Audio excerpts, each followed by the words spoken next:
জনগণকে গর্জে উঠতে হবে, পাশে থাকবো আমরা, বললেন জামায়াত আমির। নতুন একটি উপজেলা পেতে যাচ্ছে বাংলাদেশ। একাধিক পাম্পে ঘুরছে দূরপাল্লার বাস, কমেছে যাত্রী। সর্বশেষ জানাবো, অর্থনীতির চাপ সামলাতে চাই অগ্রাধিকার নির্ধারণ। শিরোনাম শুনলেন, এবারে বিস্তারিত।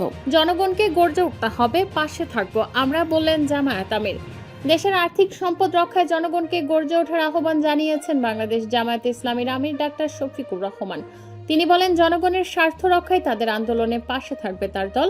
শুক্রবার সকালে রাজধানীর মগবাজারে আল ফালা মিলনায়তনে অনুষ্ঠিত সম্মেলনে তিনি এসব কথা বলেন।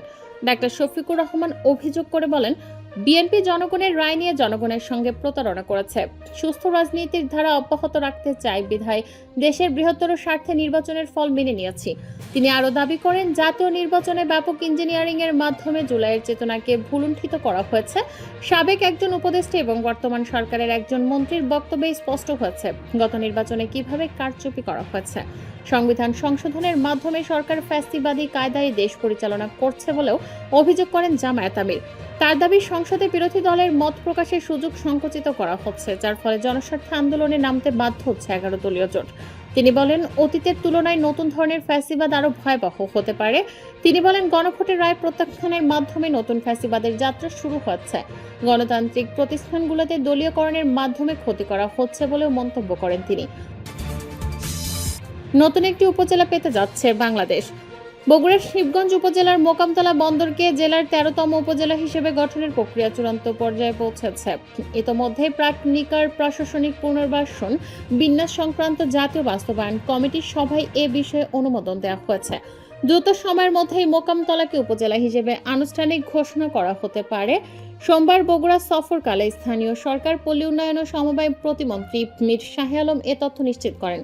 তবে এখনও গেজেট প্রকাশ, প্রশাসনিক কাঠামো বাস্তবায়ন এবং আনুষ্ঠানিক উদ্বোধন সম্পন্ন না হওয়ায় নতুন উপজেলাটি কার্যক্রম শুরু করতে পারেনি। সংশ্লিষ্ট সূত্র জানিয়েছে, প্রয়োজনীয় আইনগত প্রক্রিয়া শেষ হলে মোকামতলা আনুষ্ঠানিকভাবে উপজেলা হিসেবে কার্যকর হবে।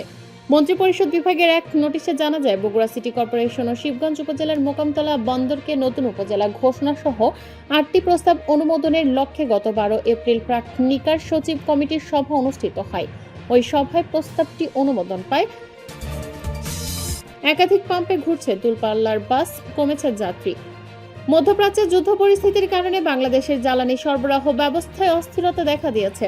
যদিও সরকারের দাবি দেশে কোনো সংকট নেই, তবে ফিলিং স্টেশনে দীর্ঘ লাইন, অনেকক্ষণ অপেক্ষা করে তেল নিতে হচ্ছে গাড়িগুলোকে।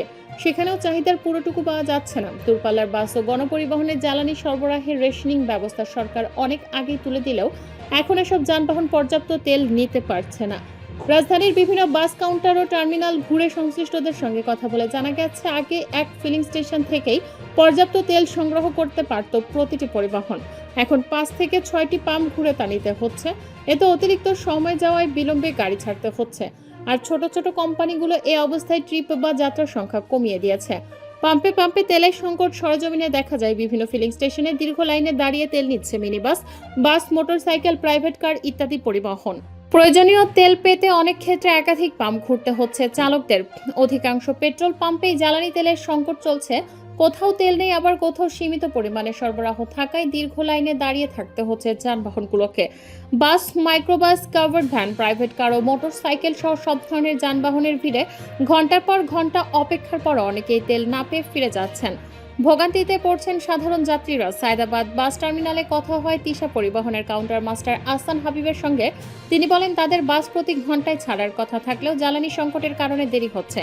একটি বাসের জ্বালানি সংগ্রহ করতে এখন 5টি পর্যন্ত ফিলিং স্টেশন ঘুরতে হচ্ছে।